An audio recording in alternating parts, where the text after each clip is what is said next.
이러므로 내가 하늘과 땅에 있는 각 족속에게 이름을 주신 아버지 앞에 무릎을 꿇고 비오니 그의 영광의 풍성함을 따라 그의 성령으로 말미암아 너희 속 사람을 능력으로 강건하게 하시오며 믿음으로 말미암아 그리스도께서 너희 마음에 계시게 하시옵고 너희가 사랑 가운데서 뿌리가 박히고 터가 굳어져서 능히 모든 성도와 함께 지식에 넘치는 그리스도의 사랑을 알고 그 넓이와 깊이와 높이와 깊이가 어떠함을 깨달아 하나님의 모든 충만하신 곳으로 너희에게 충만하게 하시기를 구하노라. 우리 가운데서 역사하시는 능력대로 우리가 구하거나 생각하는 모든 것에 더 넘치도록 능히 하실 이에게 교회 안에서와 그리스도 예수 안에서 영광이 되도록 영원 무궁토하기를 원하노라. 아멘.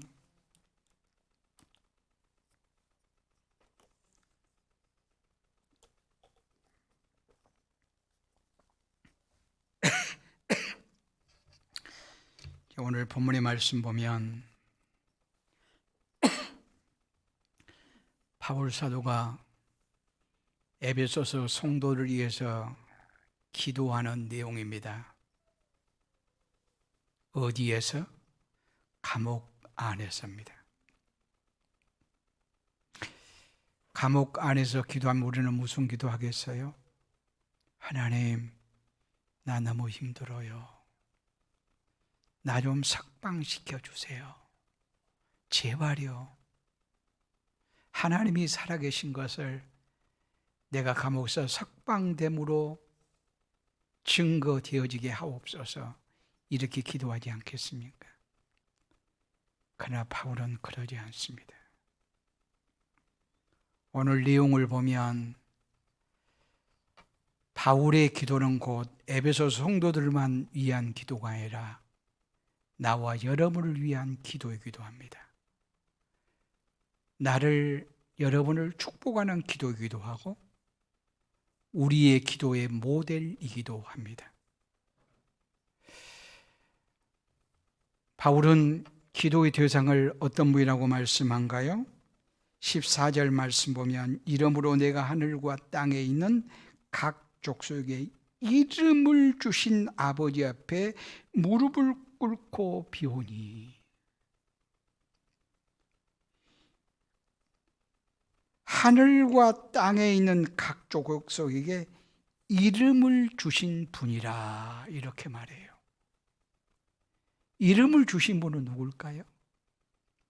주인, 주권자, 이런 의미를 가지고 있습니다. 그러니까 하늘과 땅에 있는 각 족속의 이름을 주셨단 말은 하늘과 땅의 각 족속의 주인이시다 그 말이에요. 그분이 누구실까요? 하나님이세요. 하나님이 천지 만물을 창조하시고 에덴에 아담을 두셨어요.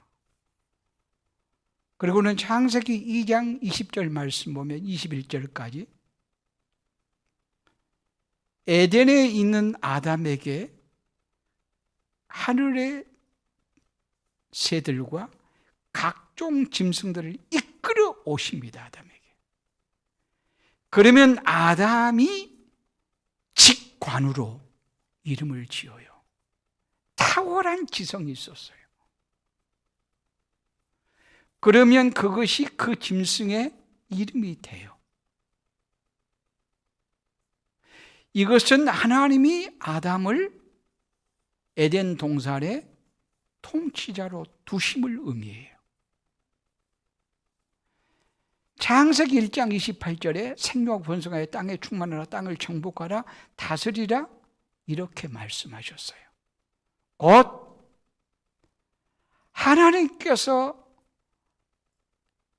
아담을 에덴의 이 세상에 대리 통치자 되게 하셨다 그런 말씀이에요. 원주인은 원통치자는 하나님이시고 하나님이 대신하셔서 아담을 세우셨어요. 그리고 아담은 하나님이 주신 그 문화적인 사명을 잘 감당하는 모습을 보게 되어집니다. 이 말씀을 우리의 삶으로 적용을 한다고 할 때 우리에게는 모두가 자녀가 있습니다. 원주인은 하나님이시고 우리에게 대리 양육자로 맡기셨습니다. 우리가 맡은 자로서 우리에게 중요한 것은 원주인 대신 하나님의 뜻이 무엇인가를 알아 거기에 걸맞게 양육하는 일이라, 이렇게 말씀할 수가 있을 것입니다. 바울은 하나님이 어떤 분이신가를 오늘 본문에 말씀해요. 하늘과 땅의 각 족속에 이름을 주신 분이라. 하나님이 모든 것의 주인이시다. 그런데 여기에 보면요, 이름을 주신 누구라고 말씀한가요? 아버지라고 말해요. 이제까지의 내용을 들으면 하나님이라고 해야 맞지 않는가요? 하나님이 모든 것의 주인이니까, 하나님이 창조주시니까 이름을 주신 창조주 하나님이라고 말씀해야 될 것 같은데 아버지라고 말씀해요. 왜 그럴까요? 기도하는 자마다 기도의 대상을 정확하게 하는 것이 필요해요. 우리가 주기도문을 할 때 하늘에 계신 우리 아버지여 이렇게 말해. 하늘에 계신 창조주여 이렇게 말하지 않아요. 하늘에 계신 하나님 이렇게 말한 것이 아니고 우리 아버지 이렇게 말해요. 우리가 사도신경에서도 전능하사 천지를 만드신 하나님 아버지를 내가 믿사오며, 이 말을 달리 말하며 사도신경은 내가 믿습니다. 무엇을? 하나님을. 어떤 하나님을? 천지 만물을 창조하신 하나님을. 그 하나님이 누구신데? 이분이 바로 나와의 관계에서 나의 아버지 되십니다. 나는 아들로서 신앙 고백을 합니다. 그 말이에요. 그러니까 오늘 본문의 말씀도 하늘과 땅의 각 족속에 이름을 주신 하나님, 이렇게 해야 창조주 하나님의 입장에서는 맞아요. 그런데 아버지라고 말씀해요. 왜요? 지금 기도하기 위해서 하나님을 호칭하고 있기 때문에 그래요. 그러니까 기도할 때는 천지 만물을 창조하신 분이 하나님이시다. 이거 대단하게 중요한 신앙 고백이에요. 왜요? 천지 만물을 창조하셨다는 말은 전능하시다는 말이고 능력의 하나님이다 그 말이에요. 능력의 하나님, 그분이 나와의 어떤 관계인가? 내 아버지다. 그러니까 기도하는 자들마다 하나님과의 관계성 속에서 기도를 해야 된다 그 말이에요.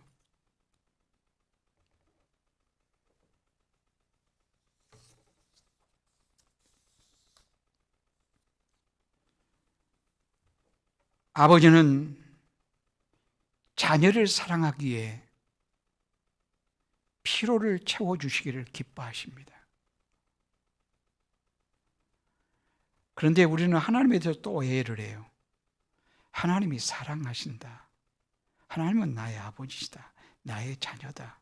하나님은 전지하시다. 하나님은 전능하시다. 다 맞아요. 하나님은 전능하시고 전지하시고, 그러니까 모든 것을 아시고 능력이 한량이 없으시고, 하나님은 나를 사랑하시고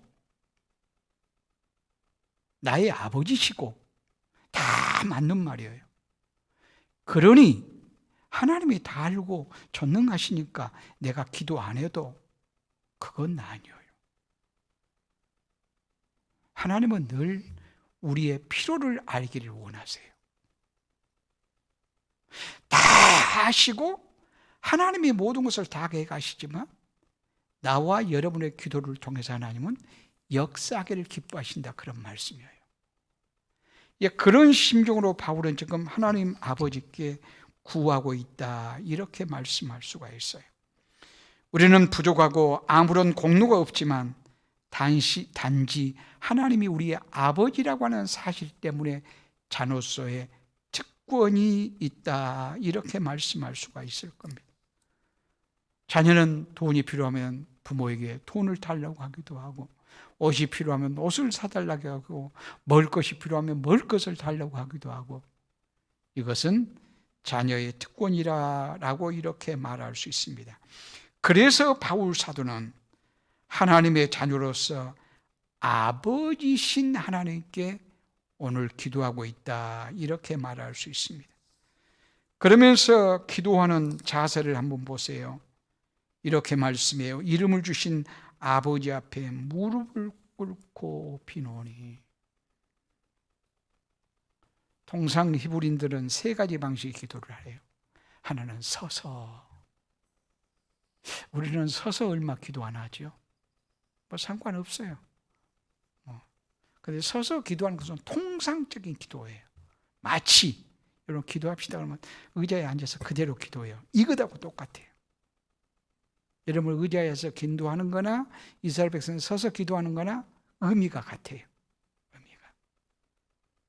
그리고 엎드려서 기도해요.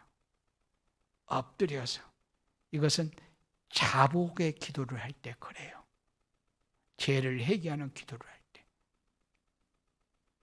그리고 오늘 본문의 말씀에서는 무릎을 꿇고 비노니, 무릎을 꿇어 기도해요.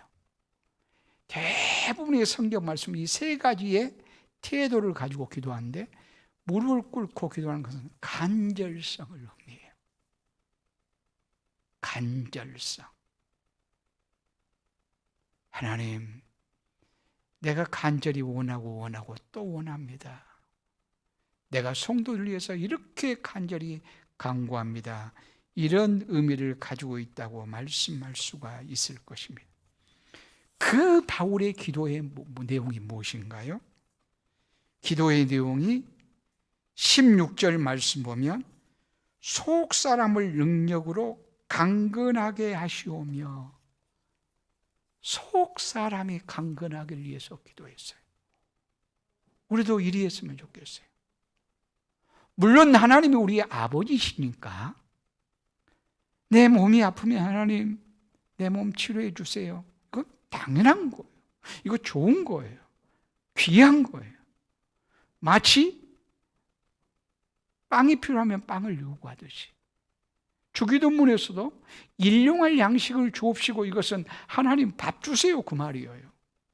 내 몸이 아프면 하나님 만져주세요, 그거예요. 좋아요. 그것은 하나님의 자녀로서 당연한 일이고 아름다운 일이에요. 그러나 우리가 더 간절히, 더 원하고, 더 바라고 꼭 필요한 것은 무엇이냐면 우리의 속 사람이 강건하기를 위해서 기도해야 돼요. 속 사람이 강건하기 위해서.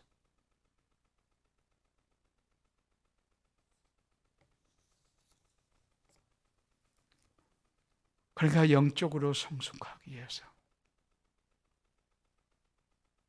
우리 주님 보시기에 참 실령적인 사람이구나, 영의 사람이구나, 이렇게 인정받는 일을 위해서.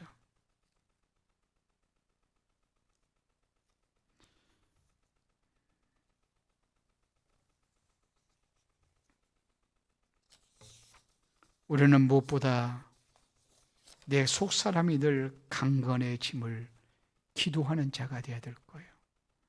이 속사람의 강건함은 하나님과의 친밀한 관계를 맺고 사는 거예요.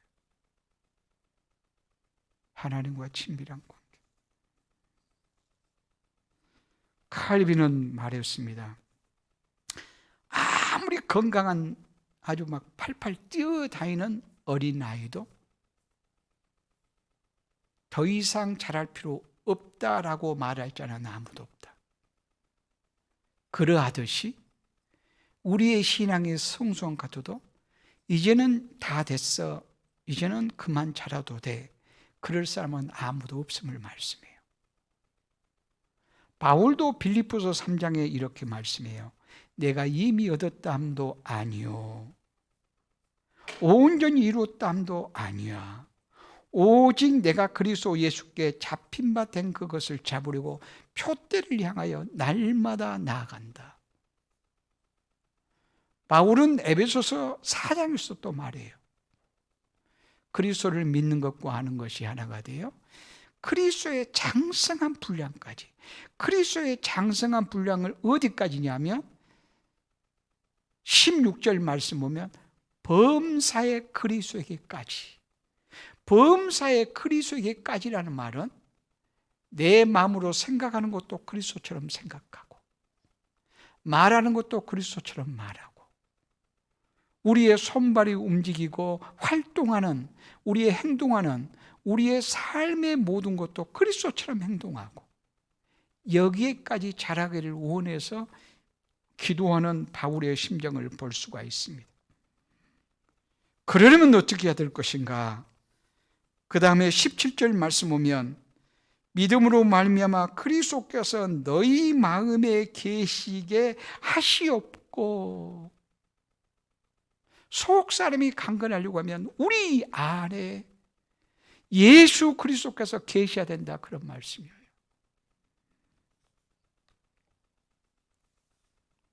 우리 몸이 약하면 병들지요. 우리의 속 사람이 약하면 또 신앙의 시험이 들 것입니다. 우리의 속 사람이 강건하려면 우리 안에 주님이 계셔야 된다. 요한계시록 3장 20절에 말씀합니다. 볼지어다 내가 문 밖에 서서 두드린다. 예수님이 문을 두드려요. 무엇을? 우리의 마음의 문을. 개인적으로 말하면 마음의 문이고, 사실은 요한계시록 3장 20절 그대로 말씀하면 라오디게아 교회의 문을 두드려요. 그러니까 교회 공동체 문을 두드리고 있다, 이렇게 말해야 더 맞아요. 그러나 또 개인적으로도 문을 두드리고 있다고 말씀해도 적용하는데 조금도 잘못이 없을 것입니다. 예수님이 우리 교회의 문을 두드립니다. 아니, 우리 개인에게 문을 두드립니다. 그런 목적이 무엇인가요? 우리 안에 들어오시고 싶으셔서. 우리 안에 들어오시고 싶어서. 들어오셔서 뭐 하시려고? 너는 나로 더불어 먹고 나는 너로 더불어 먹고 우리 더불어 함께 너와 내가 먹자란 말은 잔치하자 그 말이에요. 잔치하자 그 말은 너와 내가 하나님의 나라 천국을 경험하고 살자 그 말이에요. 우리가 하나님의 나라 천국을 경험하고 사는 것이 성숙한 자의 모습이에요. 이런 성숙한 자로 살려고 하면 예수님을 우리의 마음에 모셔야 된다 그 말이에요. 그래서 우리 마음이 노버트 멍어가 얘기한 대로 그리스도의 집이 되어야 돼요. 내 마음이 그리스도의 집.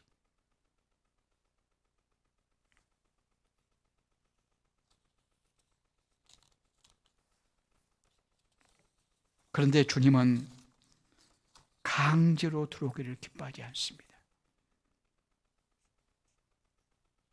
문을 두드립니다. 박차고 들어오기를 기뻐하지 않는다고 말이에요. 우리에게 자원함으로 열기를 원하십니다. 열면 하나님의 나라 천국이 너와 나의 것이야. 네가 나를 영접하면 너만 천국이고 너만 좋은 것이 아니라 나도 좋아. 나도 좋아. 예수님이 그렇게 말씀해요. 그러니까 예수님이 우리 안에만 계시면, 우리 안에 계신단 말은 예수님이 주인이시단 말이고, 주인이시단 말은 주님의 뜻을 알고 그 뜻에 순종한다는 말이에요.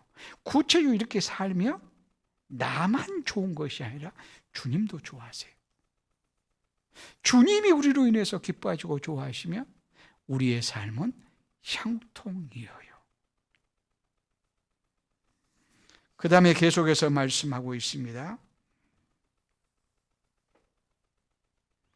너희가 사랑 가운데서 뿌리가 박히고 터가 굳어져서, 그러니까 뿌리 깊은 나무처럼, 나무로 비유해서 말씀해요. 터가 굳어지고, 이 말은 반석 위에 세워진 집처럼 이렇게 되거라, 이러한 의미의 말씀이에요. 그러하기 위해서는 어찌해야 될까요? 흔들리지 않는, 아주 튼튼한, 어떤 경우도 흔들리지 않는 사람이 되려고 하면 하나님의 사랑에 매여서 살아야 돼요. 그래서 그 다음 절에 그렇게 말씀해요. 18절 말씀 보면 능히 모든 성도와 함께 지식에 넘치는 그리스도의 사랑을 알고, 지식에 넘치는 그리스도의 사랑이라, 이 말은 지식으로 다 말할 수 없다 그 말이에요. 그러니까 하나님의 사랑, 그리스도의 사랑은 말과 글로 다 표현할 수 없다. 넘치는 사랑이다. 충만한 사랑이다. 이러한 말씀이에요.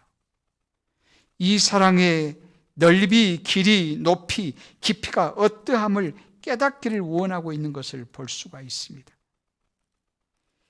지식에 넘치는 사랑을 알기 위해서 우리는 기도해야 될 것입니다.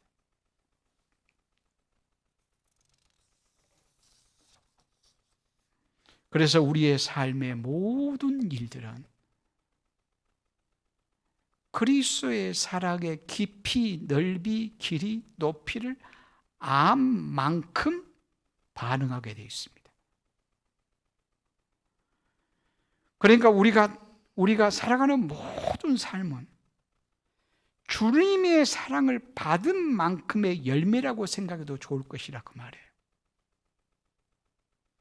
그래서 여러분이 교회에서 봉사하고 충성하고 헌신하고 하여튼 이런 일 저런 일 몸으로, 재능으로, 물질로 여러 가지로 하는 일들이 원인이 무엇이어야 되는가? 하나님의 사랑에 젖어야 돼요. 하나님의 은혜와 사랑의 근거가 안 돼버리면 그 다음에 항상 그가 문제가 되어져요.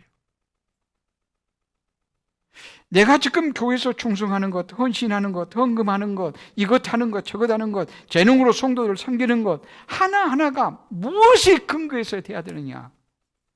그리스도의 사랑에 근거돼야 돼요.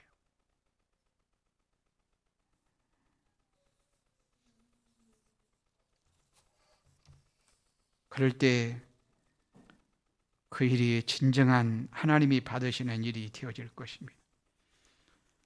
그리고 계속해서 말씀하고 있습니다. 하나님의 모든 충만하신 것으로 너에게 충만하게 하시기를 원한다. 하나님의 충만으로 너희가 충만하기를 원한다.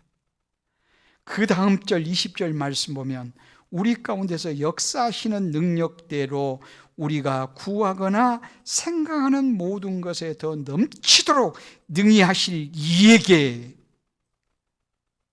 구하거나 생각하는 것보다 더 넘치도록, 내가 기도하는 것보다, 내가 생각하는 것보다 더 차고 넘치도록 풍성하게 능히 채우실 그분에게 기도하는 정말 멋진 모습을 보게 됩니다.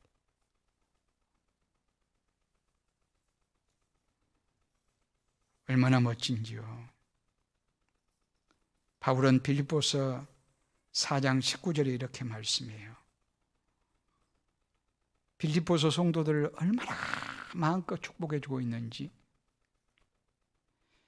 나의 하나님이 그리스도 예수 안에서 영광 가운데 그 풍성한 대로 너희 모든 쓸 것을 채우시리라.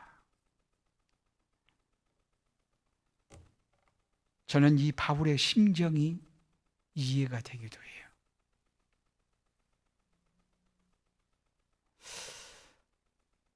온전히 헌신되었다. 참 이렇게 주님을 사랑할까? 이런 성도들을 볼 때마다 이런 기도가 나와요.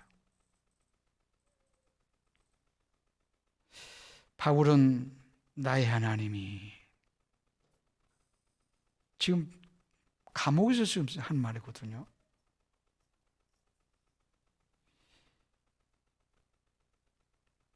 이 곧 전에 어떤 말씀이 나오냐 하면 빌립보서 4장 13절에서는 내게 능력 주신 자 안에서 모든 것을 할 수 있느니라, 그 말씀이 나와요. 이것은 그리스도 안에서 내가 엄청나게 능력자가 되었다, 그 말이에요. 그리스도 안에서 그 모든 충만한 그 모든 능력을 내가 완전히 다 체험했다, 이 말이에요.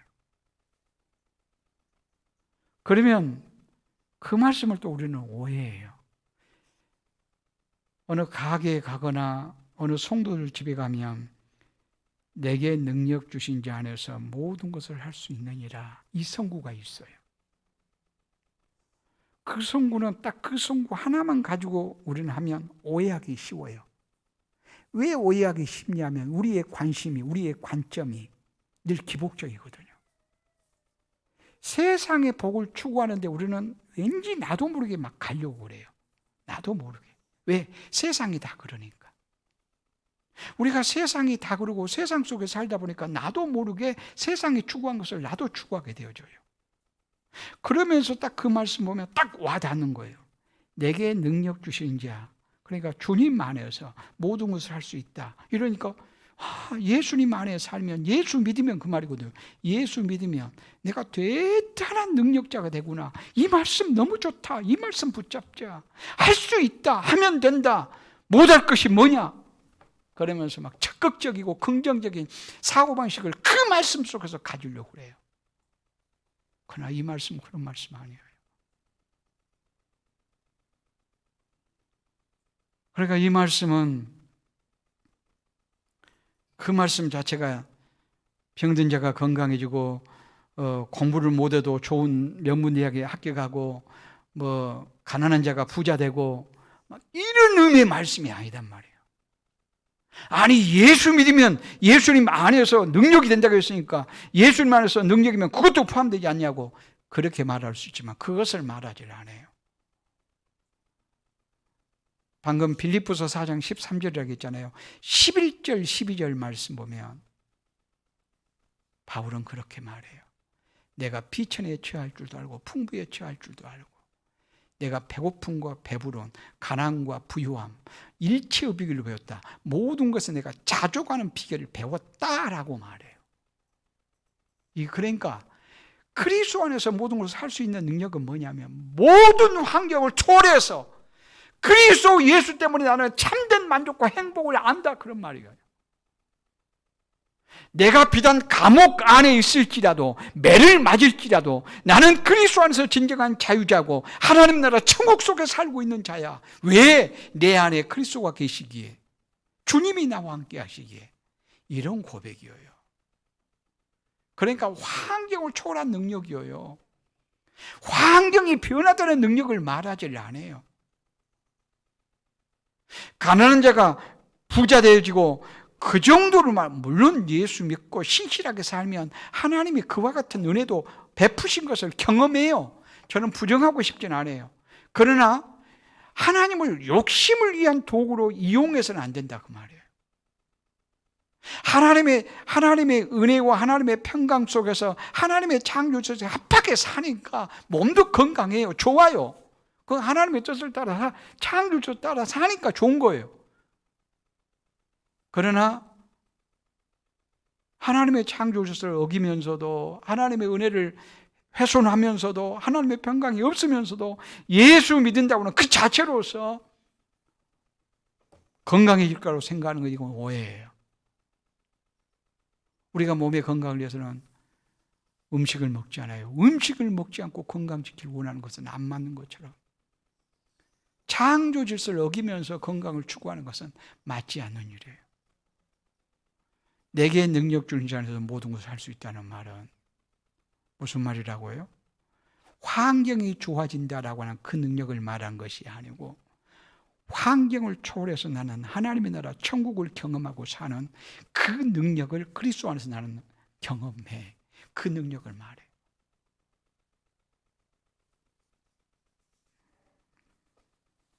그런 능력을 경험했던 바울, 하나님을 향해서 나의 하나님, 나의 하나님, 복음을 증가하다가 감옥에 갇혀도 나는 행복해요. 당신은 나의 하나님이세요.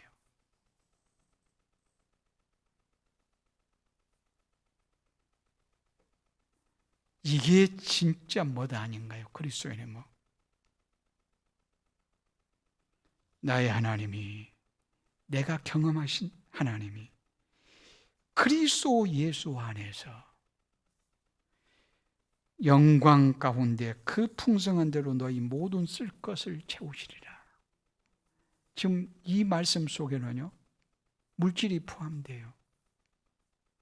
지금 바울이 감옥에 있을 때 빌립보 성도들은 물질로 협력을 많이 했어요. 물질로 협력을 얼마나 많이 했는지 몰라요. 오직 했으면 바울이 감옥에 있을 때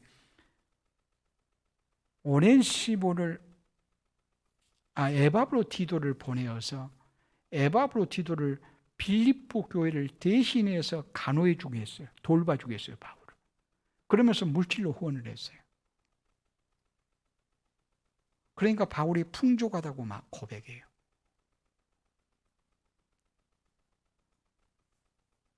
그래서 여기에 너희 모든 쓸 것을 채우시리라, 이 말씀 속에는 물질도 여기에서 포함되어져요.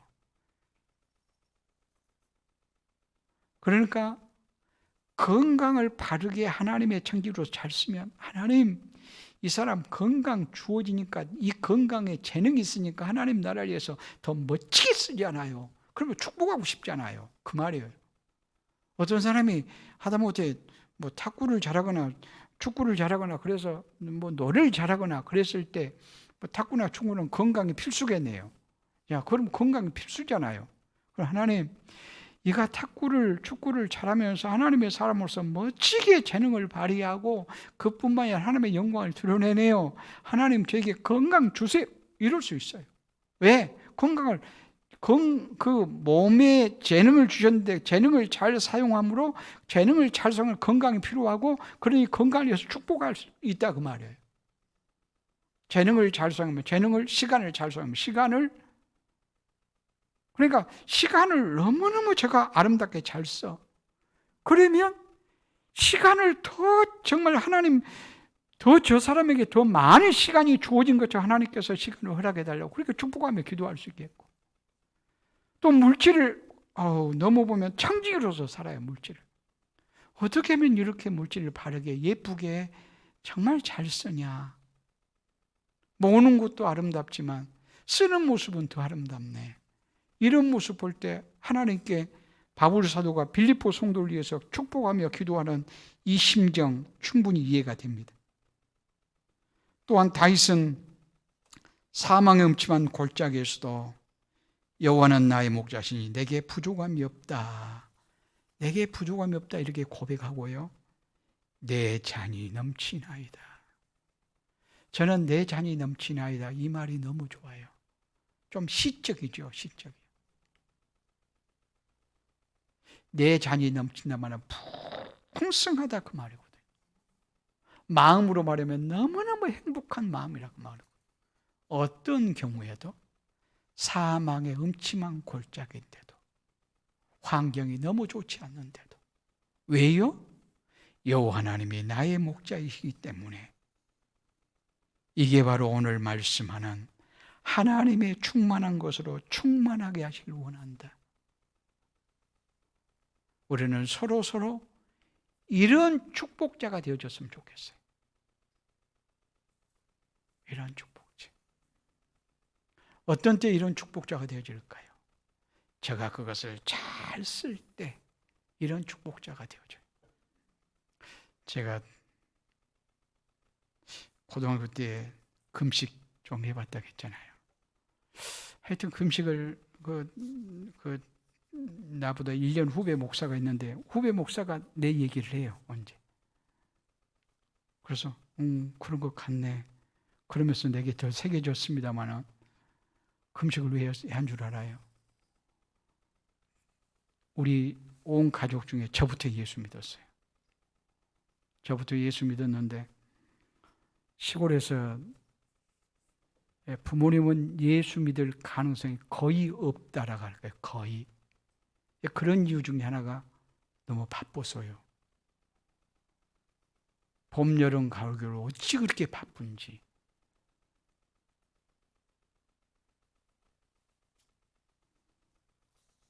제가 볼 때 우리 아버지가 한 번도 저보다 늦게 일어난 적을 본 적이 없어요. 그렇게 부지런하셨어요. 근데 우리 집에 머슴이 2분까지 모시고 사시게 됐어요.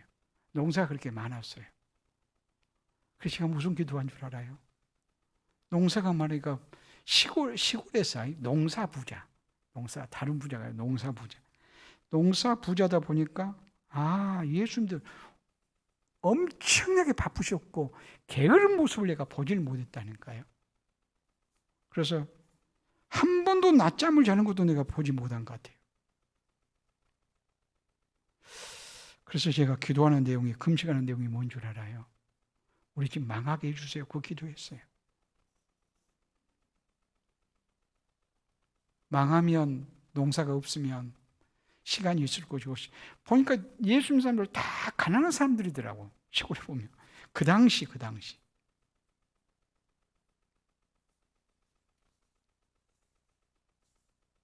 왜냐하면 예수 믿는 것이 너무 소중해서. 진정한 충만함은 하나님의 충만한 것으로 충만해야 진정한 충만함이라. 이렇게 말씀을 할 수 있기에 그렇습니다. 우리는 오늘 바울의 기도가 우리를 향한 축복의 기도라 받고, 나에게 이렇게 살기를 원하구나. 그러면서 이 바울의 기도대로 살아보고, 또 내 기도의 형식도 이랬으면 좋겠고, 내가 남을 향해서 이렇게 축복할 수 있었으면 좋겠어요. 그래서 오늘의 바울의 기도를 받고 사는 우리 모두가 되어줄 수 있기를 바랍니다. 기도하겠습니다.